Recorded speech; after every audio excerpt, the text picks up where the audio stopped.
Olá, minha girassol! Estamos aqui para mais um podcast e hoje eu trouxe uma psicóloga para falar sobre o impacto no abandono.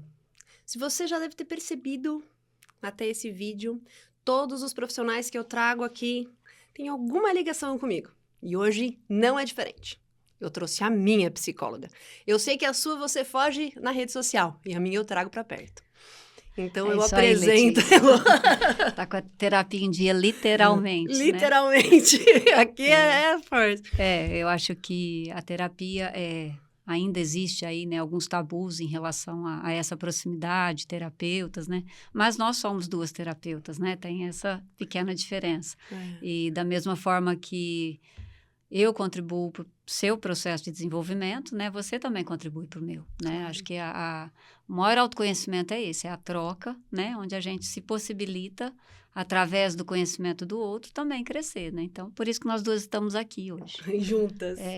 Elô, me fala uma coisa. Eu queria que você trouxesse esse impacto, né? O que a psicologia fala sobre o abandono, né? Qual é o posicionamento sobre a ideia do abandono? Na verdade, o abandono, dentro da psicologia, ele é uma das feridas, né? Emocionais. E, assim, é muito vasto falar, né? Até e identificar, porque o abandono, na verdade, ele pode ser real e pode não ser real. Só que tudo que dói na gente é real. Então, ele precisa ser considerado como real. Né? Então, e é muito fácil gerar uma crença, né, de abandono. Porque, por exemplo, uma criança, e principalmente na primeira infância, que é do 0 a 7 anos, se ela tiver um pai que viaja, que fica fora muito tempo, ela vai distorcer essa ausência para o abandono, né? Porque, assim, posso explanar um pouquinho? Claro, por favor. Tá, vamos falar assim, ó. 0 a 7 anos, a gente é basicamente instinto, né? Nós vamos ter cognição a partir dos 7 anos, que é a alfabetização, conhecimento, tá? Então, até então, instintivamente, o que a gente precisa para sobreviver? Comida e estabilidade emocional. O que é essa estabilidade emocional? É realmente o afeto, né? Porque a criança até essa idade, ela não consegue olhar na casa dela e falar assim, hoje minha mãe está triste, hoje meu pai está nervoso, hoje, né? Então, é algo assim. Ela só tem percepção. E a percepção ou percebe dor ou percebe prazer. E daí é onde ocorrem as distorções que geram as crenças, né? Que aí o inconsciente vai lá e recalca para a gente não sentir dor. E aí na vida adulta isso aparece nas nossas relações, né? Eu brinco que o abandono é uma pessoa... Toda vez que você falar assim, ixi, levou para o lado pessoal, pode saber que ou está levando para o abandono ou para a rejeição.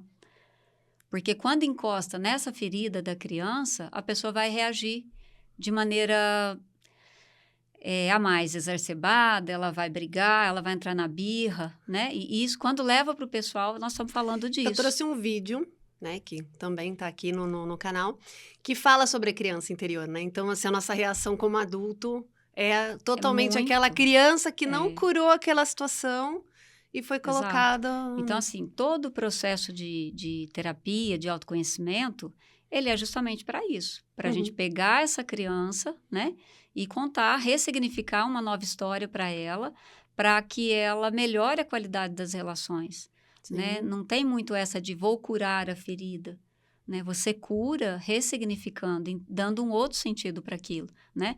Porque no exemplo que eu dei, um pai que viaja, ele não está abandonando a criança, ele só está viajando. Ele precisa trabalhar, Exato, né? Então, assim, voltando lá para o exemplo que eu te dei, tá?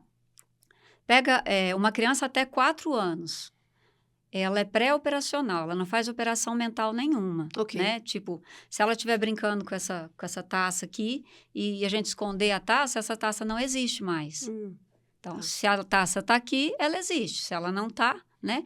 Ela não faz operação mental pequena de vou pegar a taça. Isso é uma operação simples. Ela ainda não faz isso. Então, se o pai dela fica 20 dias fora e ela nem sabe o que é pai, tem esse detalhe. Instintivamente, sabemos que somos feitos de 2 partes e que um dia a gente vai sozinho para a vida, para o mundo. Né? Sim. E que se der alguma coisa errada lá, eu tenho que contar com essas 2 partes. As 2 partes para a gente alinhar aqui O masculino, né? A energia do pai. Isso. E o feminino, que é a energia da mãe, Todo né? mundo é feito Então, disso. 50% de um, 50% Ainda do não outro. nos apresentaram alguém que não foi Alguma feito disso. tecnologia. Né? Tem por aí, mas ainda não apresentaram. Mas, enfim. Então, assim, ela sendo feita dessas duas partes, ela vai contar, porque ela está estruturando o ego. Ego é a base de personalidade. E ele é estruturado mesmo nessa fase, de 0 a 7 anos. Por isso que é tão importante. Então, assim, para ela, esse afeto começa a se tornar não confiável, porque hora ele está, hora ele não está, esse pai que viaja. Não adianta o pai falar para uma criança, papai vai ali, vai trazer brinquedo, vai... Não. Ela vai sorrir, mas ela não entendeu o contexto, né? Lembrando que o ser humano está pronto, córtex frontal, né? Que é a nossa área de interação com o mundo, de absorver conhecimento, de análise, de crítica, de ética, de tudo, com 25 anos. Então, Nós coitadinha somos de uma adultos criança... já, né? né? A gente olha para o adolescente e fala, mas é grande, sabe tudo. Não sabe nada. Ele está me manipulando. Tá perdido nele mesmo, né? Então, assim, não adianta o pai falar isso para ela. Não. Então, o que esse pai tem que fazer para que essa criança não registre o abandono? É difícil, porque, em geral, todo mundo vai vir para a vida adulta com uma falhinha ali, né? Vai depender do grau e da situação, às vezes real, até de abandono mesmo, né? Mas, por exemplo, então, visto que não adianta dizer para uma criança até 6 anos, eu te amo, porque ela não conjuga verbo, como que a gente faz para uma criança se sentir amada, né? Então, existe todo eu falei, né? Comida e estabilidade emocional. O que está dentro dessa estabilidade emocional? Pequenas ações, né? Quando uma criança escuta, desce daí que você vai cair. Não faz isso. Senta aqui, eu vou te dar comida. Vou em tal lugar, vem comigo. Nossa, tomou banho, tá cheirosa, tá cheiroso, né? O que é que tem por trás dessas falas? Acolhimento, pertencimento, admiração e proteção. Chegou o afeto. Entendeu? Tá. Então, se esse pai que viaja, passar 2 dias em casa e fizer tudo isso, que na verdade é viver com a criança, estar presente, né? Olhar para ela, fazer o eu dela existir e se autoafirmar a criança, né? Então, se a gente Ele tá já falando... consegue repor aí uma falhinha. Então, se a gente falar, anda se falando muito sobre abandono no celular, né? Esse é o novo abandono, Esse né? é o novo É o abandono. novo abandono. Então, ele acaba sendo potencializado, né? Essa forma de abandono, porque a gente fica fora, trabalha, tem que jantar para dormir, às vezes não tem tempo, às vezes tem uma babá, né? Abandono ao quadrado. E abandono ao quadrado, né? Então, porque você aí... acaba chegando, tendo que ficar no celular, você tá abandonando muito mais, sim, né? de novo, né? Tem esse novo termo, né? Que a gente tem ouvido muito nas mídias, né? Que o novo tipo de abandono é a mídia, é o celular, é o tablet, né? Entendi. Então, assim, se esse pai ficar em casa 2 dias, né? Porque ninguém E precisa parar de trabalhar para criar filho, né? E ele participar dessa rotina dessa criança, né? De dar esse alimento que ela precisa ali enquanto estabilidade, Uhum. essa criança talvez, né? Tenha uma falhinha de afeto ali mínima. Mas se ele for um pai que chega de viagem, aí ele, vamos supor que ele é caminhoneiro, vamos falar algo mais amplo. Ele vai para a oficina, ele vai tomar uma cerveja, ele está em casa, mas ele não vem. Segunda falha de afeto, rejeição. Por que rejeição? Porque a criança está percebendo ele, né? Está sentindo o cheiro dele e ele não faz questão Aquele dela. até abandono emocional, né? Emocional. Eu tô ali fisicamente, eu tô presente, mas eu não estou ligada E por que àquela isso? conexão. Porque ela está formando o ego. O ego é o eu íntimo dela. E ela precisa ser autoafirmada pelos pais. Né? Tem uma brincadeira, que não é da sua geração, mas é da minha para trás, que os adultos falam assim, nossa, Heloísa, você tá feia hoje. E aí eu falo assim, minha mãe não acha, minha mãe acha que eu tô bonita. Isso não é brincadeira. E ninguém ensinou isso pro ser humano, né? Quem é mais antigo aí vai lembrar disso. Porque é uma verdade. Se eu ouvir em casa, nossa, como você tá linda, parabéns, você fez isso. Autoafirmações, né? Quando eu crescer, tanto faz se vai vir elogio, ou se vier elogio, eu falo, não, sou eu mesmo. Quantas pessoas você atende que falam assim, eu tenho dificuldade de receber elogio? Muitas. Né? Me soa falso, me soa estranho. Eu Por mesmo quê? trabalhei diversas vezes com vocês. Porque a noção é assim, todo mundo precisa vir para a vida adulta com a noção instintiva que ninguém vai me amar mais do que meu pai e minha mãe. Sim. Mas, infelizmente, isso não ocorre de forma tão efetiva. Se eu fui abandonada pelo meu pai e pela minha mãe, qualquer um pode me abandonar. E pior, porque eu falo que as distorções, elas abrem, dependendo do contexto, né? Porque eu posso entender isso como afeto. E eu atrair abandonos para minha vida, porque é assim que eu De entendi todas as que é amar. formas, né? Né? Sim. Então, essa criança aqui, esse menino, se esse pai dele passar 2 dias ali e fizer tudo aquilo, não, ele vai amenizar isso. Uhum. Se ele continuar ausente esses 2 dias, temos uma criança já com 2 falhas de rejeição, de abandono, Tá. né? Sem esse pai fazer nada. Agora, imagina um contexto onde há realmente o abandono, Tá. onde há negligência, onde há drogas, onde há álcool, onde há agressividade, onde há uma depressão, né? Um pai depressivo, uma mãe depressiva, gera abandono. Por quê? Porque a criança não tem cognição para entender o que é abandono, o que é liga. depressão. Ela não consegue absorver isso. Então, ela vai sempre trazer para o lado dela. Ela conhece, na verdade, só a ausência, né? a Então, ausência. qualquer coisa E aí, se relaciona à ausência, à falta. esse menino está aqui sendo criado por uma mãe super atarefada. Então, ela tem qualidade para fazer isso que eu falei? Mais ou menos, porque ela está ali, dá um banho e fala, que neném cheiroso, né? Faz uma tarefa de casa, ela, parabéns, filho. Então, está mais ou menos ali, porque é a presença que cria isso. Não tem jeito de fazer isso sem presença, né? Não inventaram ainda isso, tem como. Por isso que o tablet não substitui. Né? É o contato, né? É o olhar, né? Então, essa mãe está atribulada, ela está ali falando rápido. Anda, menino, vai depressa, pega teu irmão. Isso quando não tem uma ou duas mais crianças, né? Então, essa criança está aqui, olhando para aquela mãe, ela não é capaz de pensar, nossa, hoje ela está cansada, hoje ela está estressada. Não, ela está formando o ego. O que ela vai fazer? A culpa é minha. Trago dor para essa outra parte. Né? Trago dor para essa outra parte que eu sou feito. Então, não sou bom suficientemente para ser amado. E se eu não sou bom? Por baixo, numa família que está só pagando conta, trabalhando, não está fazendo nada demais. Essa criança vem para a vida adulta com 4 falhas de afeto. Abandono, rejeição, menos-valia e complexo de inferioridade. Tá. Aí quem é ele na vida adulta? Aí, né? Quem é ele? Se ele não tiver numa periferia, num contexto muito ruim, que ele vai direto para a droga, para o álcool, para o crime, né? Para outras coisas que o autoafirme e tirem da realidade, ele vai ser o bonzinho. Conhece o bonzinho? Quem conhece o bonzinho? Ai, meu Deus do bonzinho céu. É fácil identificar, né? É o que faz tudo para não ser abandonado, para não ser rejeitado. Pede ele que ele faz, leva lá que ele tem tempo. Que ele pergunta não merece que ele fazer. sabe, né? Dá para ele que ele resolve. Existe gente boazinha? Não. Existe gente do bem, boa, prestativa, mas que sabe falar não. O bonzinho não sabe. O bonzinho não sabe. Não. Na verdade, não é nem que ele não sabe, né? Ele não pode, né? Não, porque não se ele for falar, imagina o medo.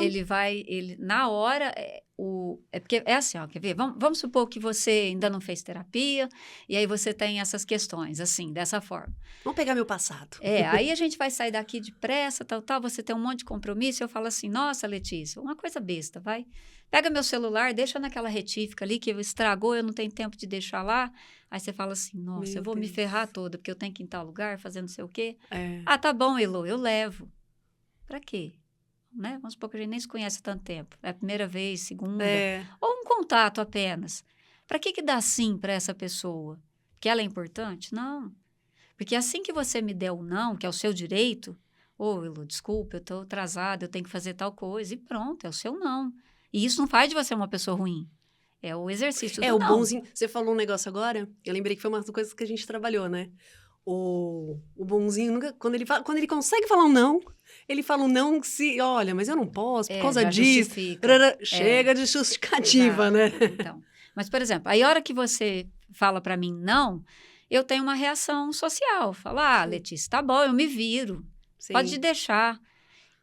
Essa fala minha, que apesar de ser social, vai gerar em você um sentimento de inadequação. Que na hora você vai vir com autocobrança para você mesmo, né? Nossa, Letícia, como que você foi fazer isso? Né? O que a Heloísa vai pensar de você? Você é inadequada mesmo, né? Custava ser gentil. Não vou pertencer a isso aqui. Capaz de você voltar e pegar o telefone para levar. Entendeu? Mas ainda assim, é porque eu sou importante? Não. É porque nós vivemos de sensações. E essa sensação de inadequação vai bater aqui, ó, do menino. É uma coisa que a gente sempre fala, né? Tipo, quando a pessoa pensa em ego, ela só pensa naquela pessoa que se acha demais, né? Ah, eu me acho, eu sou melhor. Mas ninguém entende que o ego também leva a gente lá para baixo, né? Leva. Quando a gente fala de ego, a gente só fala, nossa, o cara se acha muito. Se a gente não se autoafirma, né, que é o caso desse menino, né? Ele não vai crescer, ele não cresceu autoafirmado. Sim. Então, ele dá sim para todo mundo, ajuda todo mundo. Toda vez que você dá um sim sem poder, você dá um não para você. Dá um não para você. Então, ele começa a não existir. Isso vai gerando uma dor psíquica de não ser você mesmo. Sim. Né? Nós viemos no mundo para evoluir. E é pelo prazer. Quem falou que é pela dor tinha outros interesses. A gente está meio preso nisso ainda. Né? Exatamente. Quando a gente dá...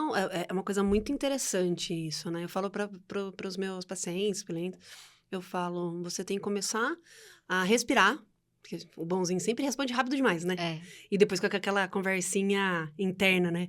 Ui, nossa, por que eu fiz isso? Eu não devia ter feito. Nossa, eu devia ter dado outra resposta. Eu devia ter falado aquelas conversas internas. Né? O sofrimento. E começar a perguntar, você quer dar sim pra você ou um não pra você? Quando a pessoa fala, eu quero dar um sim, então é não pro outro. Na verdade, para chegar nisso, né? A pessoa tem que ter essa noção de autoconhecimento, né? Você é terapeuta, você encontra isso também. Quando a gente fala, precisa fazer terapia. É um processo, né?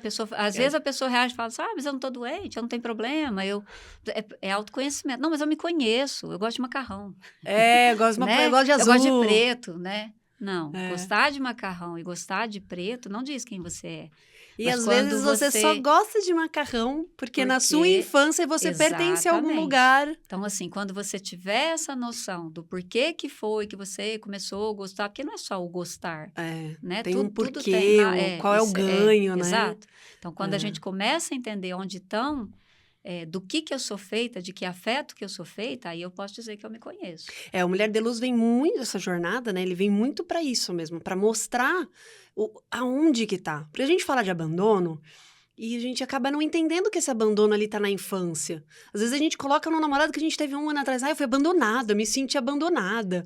Por que às vezes por que você tá continuando abandono, nisso? A pessoa namora uma pessoa aí por alguns meses, a pessoa nem tem uma relação de qualidade, e aí o fato dela se retirar da relação, de não querer, dói tanto. As pessoas, né, vamos falar na linguagem da moçada aí, no fundo do poço, né, praticamente se acabam emocionalmente falando. E, na verdade, essa dor não é daquela pessoa. Não. Porque quando ela traz para o racional e olha para a relação, fala, nossa, estava horrível, não tinha qualidade, não tinha troca. Não tinha nada ali, Por que eu estou sofrendo? Porque essa sensação de sair do outro me manda para cá, ó. Para onde está verdadeiramente o abandono. Para o meu pai que viajava, para minha mãe que trabalhava muito, ou para o meu pai que foi embora, ou para o meu pai que morreu quando eu era criança. Nossa, né? Que são verdadeiros tem abandonos. Também, né? Ou, minha mãe teve muitos filhos e eu me senti abandonada. Exatamente. Eu não tinha meu lugar, né? Eu não merecia ter o meu quarto. O filho do meio, em geral, tem muito essa sensação de abandono. Porque ele gera existe, né, um senso comum dizendo que o primeiro filho, ele é especial, nem sempre é assim, né? Mas significados, né? Ele sela a relação do casal, olha, casou porque se amava, agora vem um filho, fecha tudo. Então, ele tem um símbolo. Aí vem o segundo filho, já não é muito novidade, já não os pais já estão mais tranquilos, porque sabe que o filho não vai morrer ali se passar uma hora da mamadeira, então ele fica mais, né? Mais de boa, assim, não tem todo aquele. Aí, quando ele tá pegando um local de reconhecimento, nasce o terceiro. Sim. Aí enrola a vida dele, coitado, né? Porque uma criança... E dependendo ainda muito se tem uma distância muito, né? Às vezes você tem o primeiro filho, mas o segundo tem 1 ano de diferença, 2 anos, 1 ano e meio, né? Você acaba colocando ele nessa posição de... Nossa, mas... E aí, chegou meu irmão, meus irmãos, sei lá, quantos são... E eu tenho menos valia para isso, né? Por que acontece isso? Porque afeto é aquilo que eu falei. É tempo, é dedicação, é cuidado. Aí, se você passa a cuidar mais do neném, então o neném é mais amado. Sim. Por isso que sempre chega o irmão mais novo, gera, né? Fala, a criança regrediu, voltou a fazer xixi. Ele fala, eu preciso... Voltou a querer a chupeta, voltou a fazer a birra, né? Sim. Porque se ela entende, percebe, ela sabe, né, instintivamente, que afeto é cuidado. Você está cuidando mais do outro, parece que está cuidando mais do outro, então você não está cuidando mais de mim. Essa é uma conversa muito que eu tenho com meu filho de 9 anos. Eu falo, olha, se a mãe tiver, vai precisar... Porque imagina, você sabe ali na geladeira pegar uma fruta, uma bolacha, só que o bebê vai chorar, ele não vai conseguir. Essa é uma conversa que eu tenho muito, assim. Se vou ter, eu não sei, saberemos no futuro. Pelo menos você está plantando, né? Pelo menos eu tô plantando, tô cultivando meu girassolzinho. Mas isso é o bom de estar consciente de si mesma.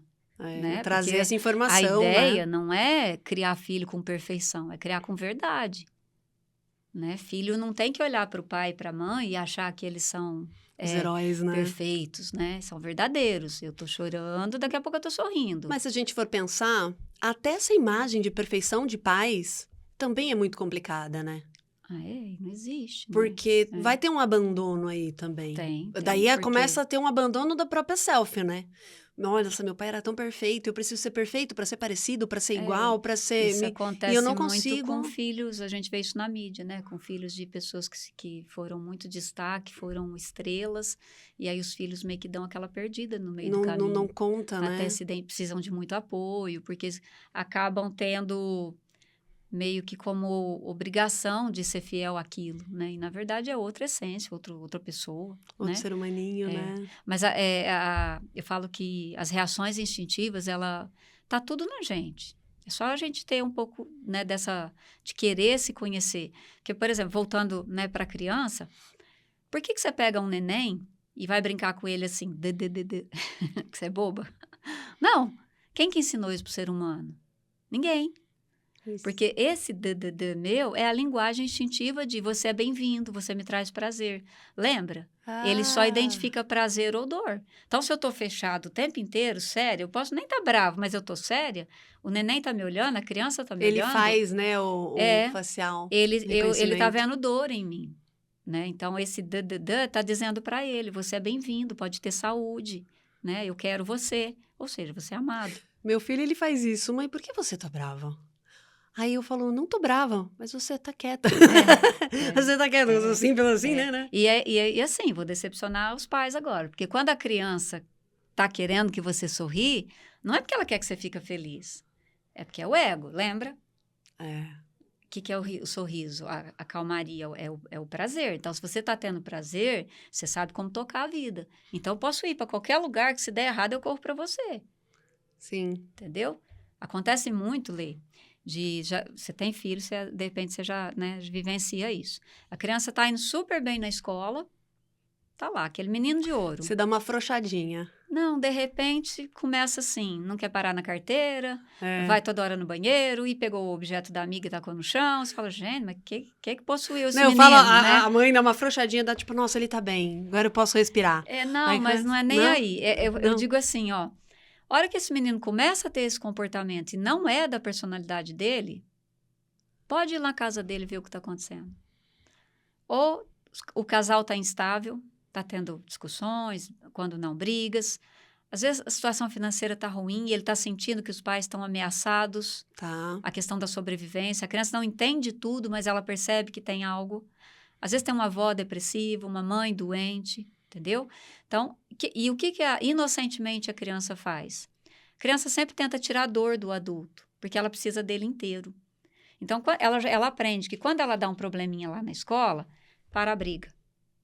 Os pais vêm tudo correndo. O que está acontecendo? O que foi? Está doente? Leva no médico. Sim. Entendeu? Então, de alguma forma, inocentemente, ela salva os pais. Sabe aquela criança que, não quero ir na escola, tô com dor na perna, né? Que não tá com nada, você leva até no médico, né? Ela sabe que tá acontecendo alguma coisa. Né? Então, instintivamente, ela tenta salvar as pessoas que estão ali. Entendeu? Então, assim, a criança, ela é muito... Por exemplo, você está discutindo com seu parceiro, falando, como é que nós vamos pagar essa conta esse mês? É uma discussão normal da vida. Tá. Mas tá alterado, tá falando alto. Uhum. Aí você tem uma criança ali até uns 6 anos brincando. Aí você tá lá falando, gesticulando. Eu não vou, você que vai, de onde você vai tirar esse dinheiro, né? Uhum. E, às vezes, a criança tá lá, ela vai perceber aquilo, já gera uma instabilidade. O que está acontecendo? Porque ela não tem cognição para entender, é a conta, mas ele vai tirar o dinheiro de lá, vai pagar Sim, lá. se a gente não consegue saber de onde a gente vai tirar o dinheiro, imagina a Ele criança, não sabe né? nada disso. Às vezes, o que ele faz? Ele tá brincando com um carrinho, um boneco, ele vem, você tá lá discutindo, ele faz assim na tua cara com o boneco, não faz? Aí a gente sai daqui, moleque, depois eu vejo. Nossa, eu tô preocupada com isso aqui, dá licença. O que ele tá fazendo na hora que ele traz o brinquedo? O brinquedo é prazer. Tá tentando te salvar. Pega aqui, pra você ter prazer. Porque o brinquedo é importante para ele. Ele tá dividindo o prazer dele com você para te tirar daquela dor. Sim. Aí a gente, muito sabido, faz, sai daqui, moleque. Rejeição. Coitado. Abandono, rejeição, tá tudo aí, né? Não, e é claro, a gente tem que... Aqui não é um local para trazer a culpa para esse pai e para essa mãe. Não, de jeito nenhum. Que é o que eu falei, a situação, o casal que eu coloco é justamente esse. Do pai e da mãe trabalhando para viver, né? São pessoas... Por que eu falo, né? Um caminhoneiro, uma pessoa mais simples? Porque ninguém é obrigado a saber disso. Sim, sim. Né? Não tem... Eu falo que não é a culpa, que o que a gente está aqui colocando é para essa pessoa não só se identificar como a mãe dessa família, mas também identificar que ela também foi a criança, né? Sim. E aqueles padrões que começam a se repetir, se reproduzir e seguir, né? Então, a ideia não é, a culpa, nossa, eu sou culpada porque meu filho tem uma sensação de abandono. Só que, às vezes, essa criança... ela também tem uma sensação de abandono porque você se sentiu abandonada, né? Eu e meu filho somos muito isso, né? Meu filho vai literalmente na mesma hora que eu na terapia, em terapeutas diferentes, psicólogas diferentes.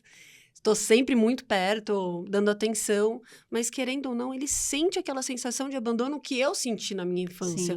Sim. E uma coisa que eu trago muito para as pessoas é... a tua criança tá querendo te mostrar o que você precisou trabalhar ali na tua infância. Aquela dorzinha, tá a ferida, né? Onde então, tá a ferida. Eu brinco que meu filho é muito barulhento e eu era muito quieta, né? Então, meu filho é muito agitado, eu era muito parada. Então, ela tá ali, sabe? Mostrando, mamãe. E não só nessa hora que ela põe um brinquedinho na cara. Então, na vida dela, ela tá te honrando e trazendo. Sim. Olha, mãe, você precisa ver isso, mãe, você precisa ver aquilo. Então, não olha com olhar de culpa. Isso aqui não é autoflagelação. Isso aqui é autoconhecimento. No momento que a gente começa a aprender qual é o fiozinho que tá precisando ser trabalhado, é onde a gente se liberta. Tá? Então, né? Deixar claro, porque assim, a dor... a ideia é justamente essas mães, né? Quem assiste, que é mãe, pai... olhar para si, né? De que você foi essa criança, que em algum momento também distorceu e que foi negligenciado. Sim. Né? E assim, a ideia da gente falar é assim, qual é o impacto disso na vida adulta, né? Coisa boba. Primeiro, a questão do abandono, a gente transfere, eu brinco, eu falo que uma pessoa que tem muito essa questão, né, por baixo... por exemplo, você está aqui vendo TV com a pessoa, assistindo um filme, aí você levanta para pegar uma água. Ela já fala assim, você vai me deixar aqui? Essa tem sensação. Tem. Basta alguém se retirar, essa sensação de ser deixado, já é um sinal que ela tem. Né? Então, esse olhar para si, né, justamente para isso, para se curar e para melhorar as relações em volta. Porque interfere muito, principalmente no âmbito... em casa, né? Com parceiros, né? Sim. Trabalho. Né? As pessoas... vem muita gente para mim que, assim, acabou de pedir as contas no trabalho porque uma pessoa lá falou, ela se ofendeu, e, não estão querendo fazer isso, fazer aquilo. E, na verdade, é aquilo que eu falei. Toda vez que a gente falar, levou para o lado pessoal, foi a criança que agiu. Não foi o adulto, E aí, por eu não saber fazer isso, eu saboto a minha vida. Eu perco um trabalho bom, eu perco um relacionamento bom. Ou eu fico num relacionamento ruim, que é o oposto, né? Fico num trabalho ruim também, né? Porque eu não entro de frente. Você acaba se sujeitando a qualquer coisa, né? Sim. Então, e, ou assim, você não se sujeita e foge, ou você fica... O problema da crença e do padrão é que a gente não vê, né? O trauma, você... sabe mais ou menos onde ele está, né? Meu pai bebia quando eu era criança, eu não gosto muito de quem bebe, eu evito, tá? Sim. Mas a crença, ela é formada nisso aqui, na rotina. E aí você vem para a vida adulta como natural, E você não vê. Eu sou assim, né? Eu nasci assim, Gabriela. Até eu não sei se eu já te contei, há pouco tempo uma paciente veio para terapia, que está com algumas questões pessoais, tal. E aí, dentro dali de eu tentar entender o primeiro momento dela ali, ela falou assim, não vou lembrar direito, mas ela falou assim, mas isso aí minha mãe fazia direto. Quando eu tinha uns 6, 7 anos, minha mãe me obrigava a cozinhar, minha mãe me obrigava a trocar meu irmão, minha mãe me obrigava a limpar a casa. E se eu não fizesse, ela não ia me dar comida. Olha, né? Na fase onde o alimento, a nutrição é mais importante, ela foi submetida a isso. Sim. A fazer coisas que não eram pertinentes da idade, que ela não tinha nem segurança e nem córtex, né? Para fazer, ameaçada na sobrevivência dela, de onde deveria vir o afeto. Né? Só consegue agir... Aí isso ela falou por cima, que era um primeiro dia, né? E depois ela foi me contar uma situação de trabalho. Aí ela falou assim, e agora lá no meu trabalho estão fazendo umas mudanças, né? E eu não estou concordando, e me mandaram para um outro local, e eu fiquei muito mal, não dei conta, acabei brigando e tal. Aí eu questionei, ainda falei assim, mas você não acha que a empresa está vendo um potencial em você bom? Porque você entrou lá para uma função, estão te dando outras. Dando outra, né? Será que não é outras oportunidade? Pessoas teriam adorado. Aí ela virou e falou assim, eu até pensei nisso, mas aí depois eu já tinha discutido com ela. Eu até pensei nisso, mas sabe que me incomoda eu não gosto desse negócio de querer enfiar a goela abaixo. Aí eu falei assim, abaixo igual a tua mãe fazia, né? Aí ela começou a chorar ali. Entendeu? Então, é a sensação do que estava acontecendo no trabalho fez ela sabotar uma claro oportunidade. Que a gente, como adulto, pensando assim, né? É algo extremamente forte, né? Brutal. Mas, olha como é um detalhe numa vida de uma adulta aí, né? Adulta, que precisando casar, ter filhos, né? Cumprir tudo que a sociedade pede. Um traço ali na infância foi o que fez tudo isso. Então, ali, ó, nesse momento, se ela já tivesse um pouco de autoconhecimento, era o adulto que ia agir. Ela ia dar o incômodo, opa, parece que estão me querendo enfiar alguma coisa goela abaixo. E aí ia se perguntar, né? O que é isso? O que eu tô sentindo? O que tá doendo? Mas deixar isso, o adulto resolver, né? Chegar na gerente ou em alguém e falar, olha, eu não estou gostando disso, eu gostaria que fosse assim, essa função acho que eu não me dou bem. O adulto resolve. Quem resolveu foi a criança. E aí ela sabotou a vida dela. Uma coisa muito importante a gente falar, que está me vindo aqui enquanto você fala, é aquelas reações de choro. Eu lembro que eu tinha muito. Eu não conseguia expressar, eu chorava. O meu psicólogo falava isso. Quem chora é a criança. Eu ficava desesperada. Adulto não chora, gente. Adulto não chora. Quem tá chorando é a tua criança interior. É aquela que não conseguiu lidar ali no comecinho e hoje tá vivendo a mesma situação, diferente. Adulto não né? chora situações...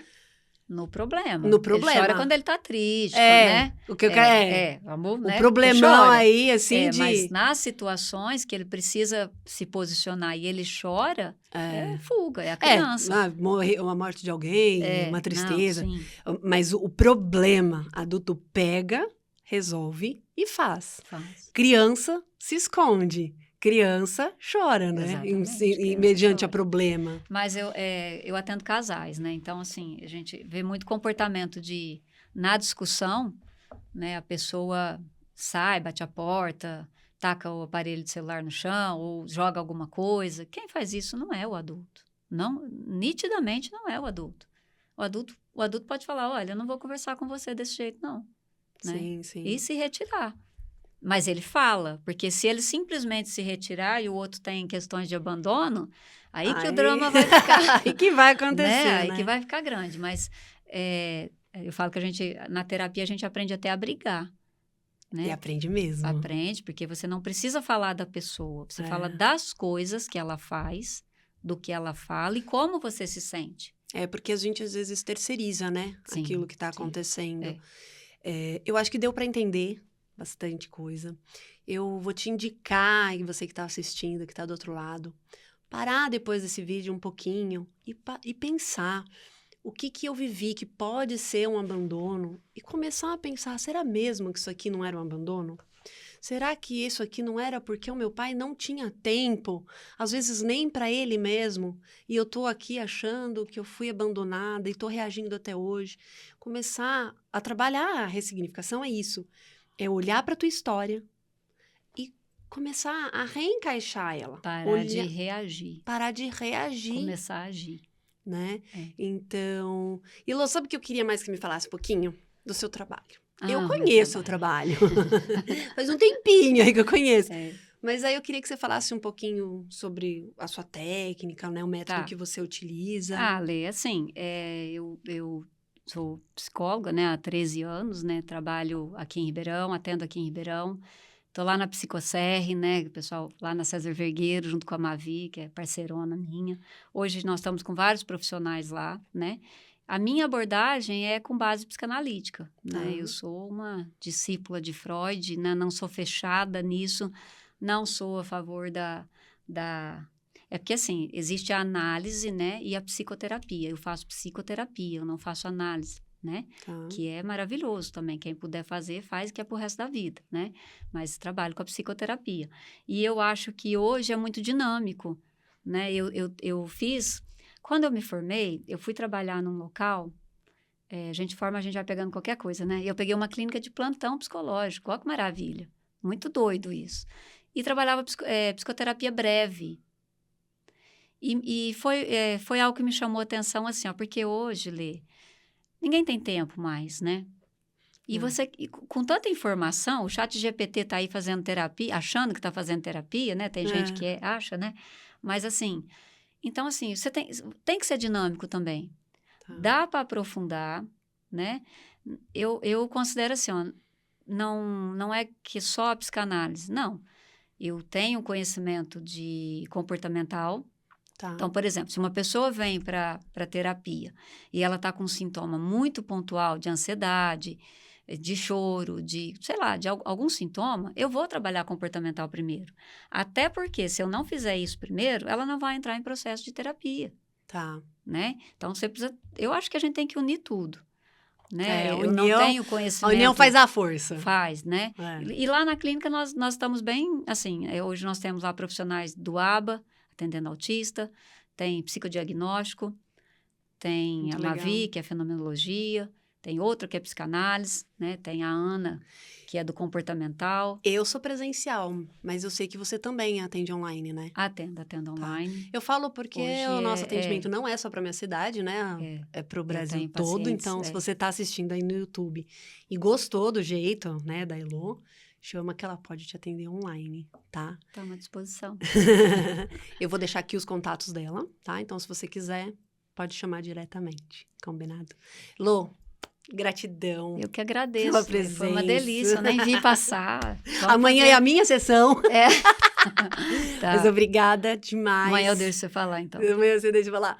Eu te honro muito, gratidão. Não tinha como eu não te convidar para esse projeto. Fiquei muito feliz. Viu? Muito obrigada. Verdade. E assim, agradeço a cada suporte que você me deu a cada dia, a cada 24 horas. Nada, só te lembrei do que você tem. Obrigada, viu? Obrigada. Tchau.